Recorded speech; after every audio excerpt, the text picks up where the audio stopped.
আত্মত্যাগের মাধ্যমে স্রষ্টার নৈকট্য লাভের আশায় বিশ্বব্যাপী উদযাপিত হচ্ছে পবিত্র ঈদুল আজহা। উৎসবের এই দিনে সমাজের খুশির রেশ যেন ছুঁয়ে গিয়েছিল রাষ্ট্রপ্রধানের বাসভবন বঙ্গভবনেও। ঈদের সকালে নামাজ শেষে বঙ্গভবনে যান সমাজের বিভিন্ন অঙ্গনের বিশিষ্টজনরা। রাষ্ট্রপতি সস্ত্রীক দাঁড়িয়ে শুভেচ্ছা বিনিময় করেন সবার সঙ্গে। এই কাতারে যেমন ছিলেন সরকারের মন্ত্রী উপদেষ্টা, তেমনি ছিলেন প্রজাতন্ত্রের ঊর্ধ্বতন কর্মকর্তারা সহ ঢাকায় নিযুক্ত বিভিন্ন দেশের কূটনীতিকরাও।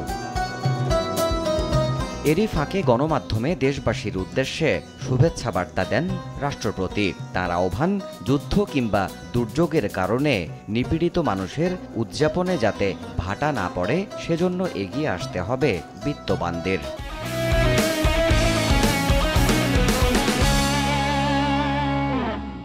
ফিলিস্তিনের গাজা সহ বিশ্বের অনেক স্থানে মানুষ অনাহারে, অর্ধাহারে ও বিনা চিকিৎসায় চরম অনিশ্চয়তার মধ্যে দিন কাটাচ্ছে। তাদের কথাও আমাদের ভাবতে হবে। রিমেলের আঘাতে উপকূলীয় অঞ্চলে ব্যাপক ক্ষয়ক্ষতি হয়েছে।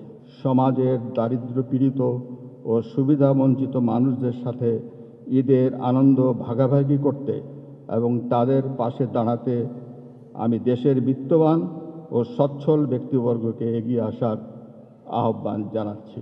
এদিকে ঈদের সকালে দলীয় প্রধান শেখ হাসিনাকে শুভেচ্ছা জানাতে গণভবনে গিয়েছিলেন আওয়ামী লীগের কেন্দ্রীয় নেতারা। ফুল দিয়ে প্রধানমন্ত্রীকে শুভেচ্ছা জানানোর পর নেতারা ফটো সেশন করেন। রাজনৈতিক নেতাদের পাশাপাশি প্রধানমন্ত্রীর কার্যালয়ের ঊর্ধ্বতন কর্মকর্তারাও উৎসবের শুভেচ্ছা বিনিময় করেন সরকার প্রধানের সঙ্গে। দেবাশিস রায়, সময় সংবাদ, ঢাকা।